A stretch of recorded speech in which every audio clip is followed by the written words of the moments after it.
Well, it finally happened. As many of you already know, this last weekend ProjectL was at last publicly playable at a Riot Games booth that was set up on the EVO convention floor. And as you may have also already guessed, I was in fact fortunate enough to get my hands on the game several times throughout the convention. And I'm not even going to slow roll you guys, I absolutely loved the game and thank God for that. It probably would have been pretty awkward if I had a ProjectL dedicated YouTube channel and then it ended up not quite being my cup of tea, but I'm very much happy to report it was an absolute blast and I truly cannot wait to play more of this game and see how things shape up once we get the full roster and everything gets polished up even more than it already is. But for the time being, we're just going to have to settle for some conversation points and just give you a bit of a breakdown of what my experiences were with these first play sessions. So my very first time playing, I'll be showing here will be the classic shaky hand cell phone footage, but I was also able to get some more time in on the EVO arcade cabinet, which was super sick that they had that set up. I did get some proper time on an actual media setup with a proper capture card as well, but I don't have access to that footage quite yet, so bear with me on that. Plus, I had another stream set that ended up happening that was pretty wild, and I intend to talk about on another separate video. But on to my actual first impressions of the game, and I have got to say on the visual side, this game is gorgeous in person. In my opinion, a lot of the previous dev videos and the gameplay streams that have now come out don't come anywhere close to showing how beautiful the game actually is when you have it in front of you. The colors really pop, the frame rate choppiness some of the early dev blogs had is long gone, and overall the game just has a very clean and aesthetically pleasing vibe that I personally really enjoyed. But I also think that the color pop and the vibrance of all the characters go a long way to make the game look very clear and makes it very easy to follow. Even when things are starting to get super crazy and you have multiple assists and projectiles just littering the screen, it's pretty easy to actually see what's going on and be able to follow the action, and I think that's super important for a tag game to have. So absolutely gold star on the visuals. I think the game looks great, and I'm very happy to see that. But now on to the more important stuff. How does the game actually feel? How does it actually play? To put it simply, I'd say it does feel pretty familiar, but definitely with a splash of its own identity at the same time.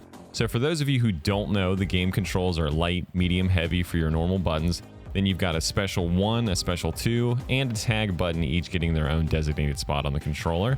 So feeling wise, the 3 normals and even the basic movement of the game feels very reminiscent of something like a Marvel vs. Capcom 3, especially when you add in the fact that the game actually does have the same dash macro and even lets you cancel into a full-on wave dash.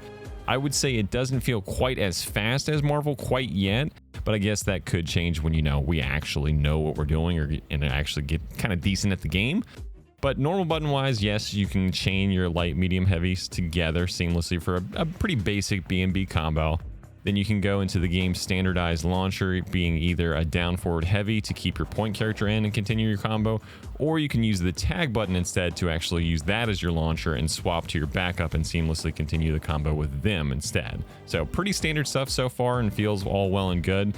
But then the big controversial departure that a lot of people really didn't seem to care for in terms of the hardcore scene is, yes, special moves are all on one button inputs. There is not a single motion input in the game outside of a down input for supers, and frankly, it feels great. I didn't have a problem with this at all.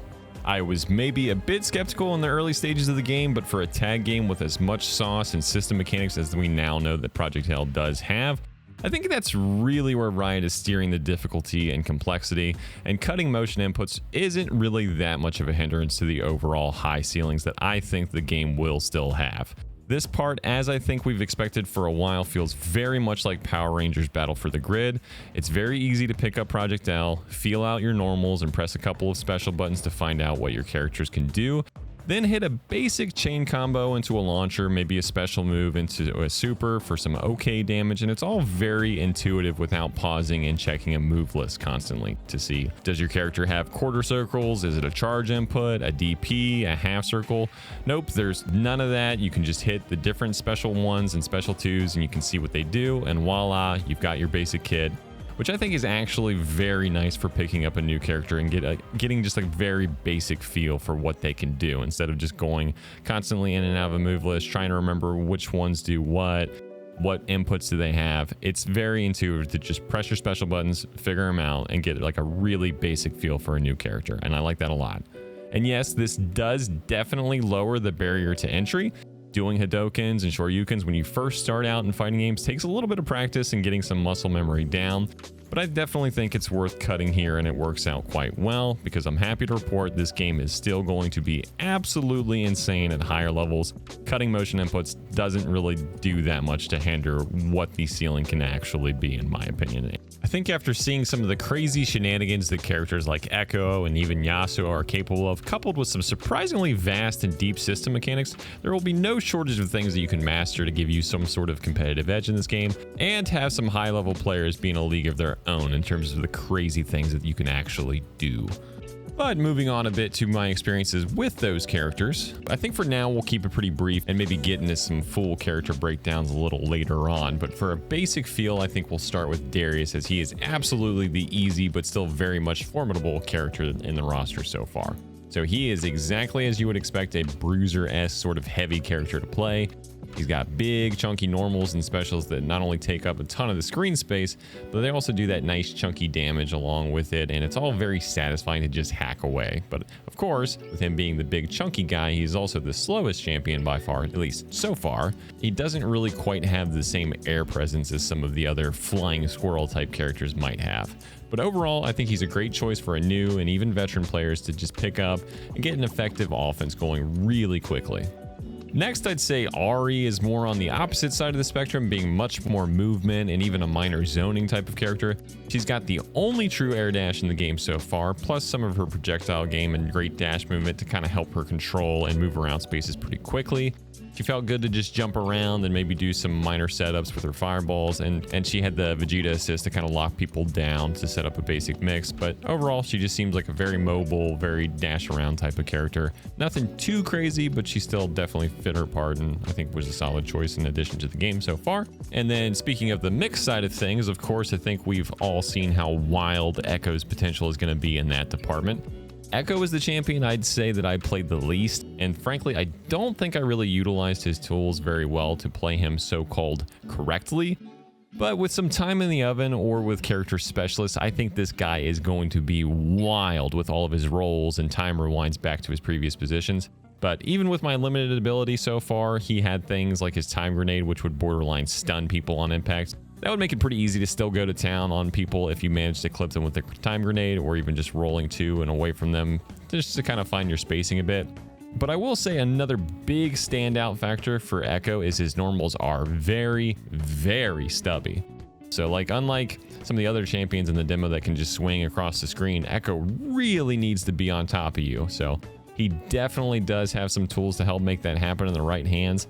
But I don't think he's going to be quite as obnoxious as some people might think it is, because he really does have to be right there on you to be able to get that mix going. But that being said, the last character that we have, and the one that I ended up vibing with by far the most, was actually Yasuo. I really ended up loving the feeling of Yasuo's kit. He is an absolute blast in this game, and may already be main character potential for me depending on how the rest of the roster develops before launch. He was super easy to pick up, felt both mobile and powerful really quickly.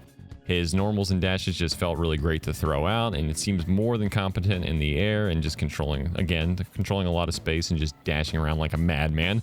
It was super satisfying how his specials actually felt to air combo, and he definitely has more than a little bit of Virgil DNA from Marvel vs. Capcom 3, which I'm absolutely on board for.